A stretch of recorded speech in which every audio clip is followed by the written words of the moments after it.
Today's fun fact of the day has to do with office layouts. Did you know that today's open style offices are actually bad for productivity and creativity? Hello and welcome to the Habit Coach podcast, the podcast where we evolve into the best versions of ourselves, one awesome habit at a time. I'm Ashdin Doctor, your habit coach. Many studies are now emerging that compare open office formats to the traditional offices. Now, while the whole new open office looks very cool and gives everyone that sense of equality, they also appear to be increasing the distraction levels. Open offices are known for increasing collaboration in teams as well as in between teams. However, in the process, they do not facilitate creative thinking, problem solving, where the brain needs deep thinking time. It needs to peel away layers of a particular thought or scratching at a problem to find answers. Now, I remember the old offices, which were just cabins and very often compartmentalized. These offices did not promote any form of conversation. They were useless at team building and cooperation. Then obviously came the era of those cubicles. These just sucked the life out of you. You felt like a worker bee in a hive or a cog in a large machine. Little tiny prisons is what I used to call them. In comparison today, the open office formats are way better but lack one crucial element: the ability to be alone. We live in a world of hyperconnectivity, a world of being available 24/7. I remember when MSN Messenger, Yahoo Messenger, some of you might remember this, existed. Those days we used to spend hours sitting and chatting on it. But we used to use two acronyms: BRB, which stood for Be Right Back, and TTYL, which was Talk to You Later. Nowadays, we never use those acronyms because we are never away from the phone. It's always there. We are always on. We are always interacting. Now, this happens in person as well.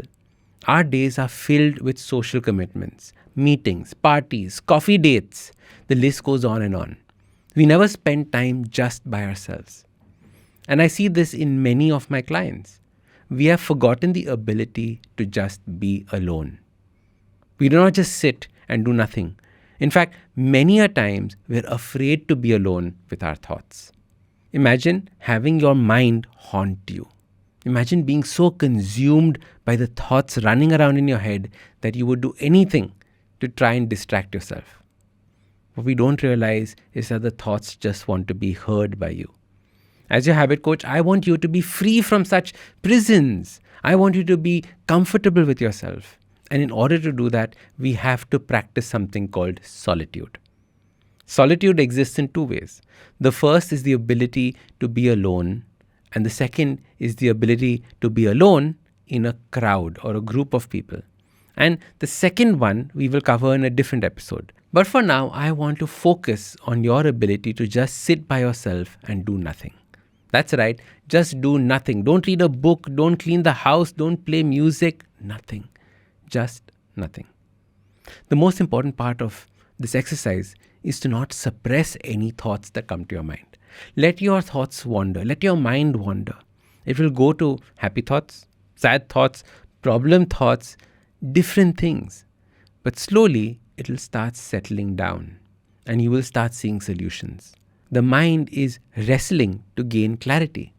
If you do this often enough, you will realize that you no longer feel stuck or frustrated with things. This is because your mind is free and thinking creatively. You will notice few things change in your life.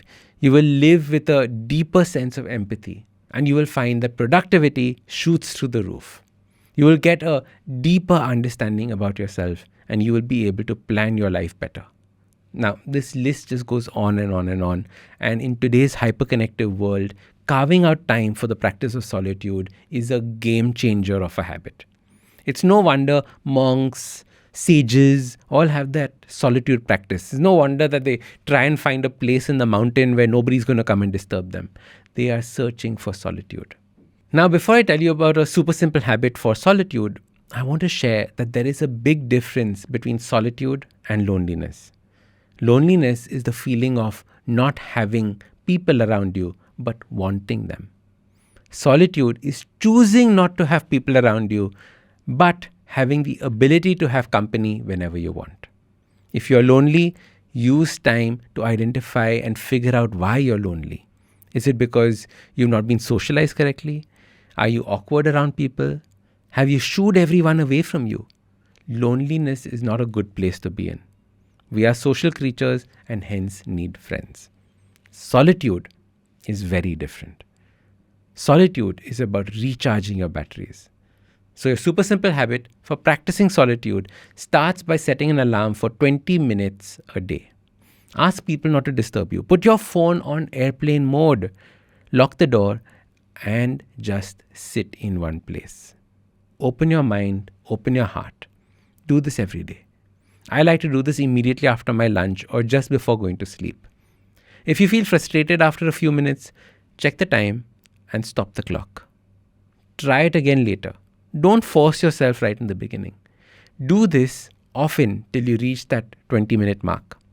Once the habit of solitude is easy for you and that 20-minute mark, you are ready for the next step, which is solitude amongst a group of people. Try this out and let me know what you think. I'm Ashdin Doctor, your habit coach.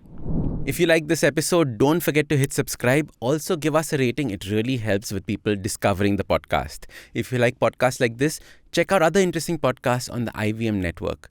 You can also watch all the episodes on the Habit Coach Awesome 180 YouTube channel. Follow us on social media. We are at IVM Podcasts on Twitter, Facebook, Instagram, LinkedIn, everywhere. You can also reach out to me. I am Ashdin Doc at Twitter and Instagram. You can connect with me on my website, awesome180.com. You can also check out my 2 new books, Change Your Habits, Change Your Life, and the second, The Book of Good Habits for Kids. I am Ashdin Doctor, your habit coach. IVM.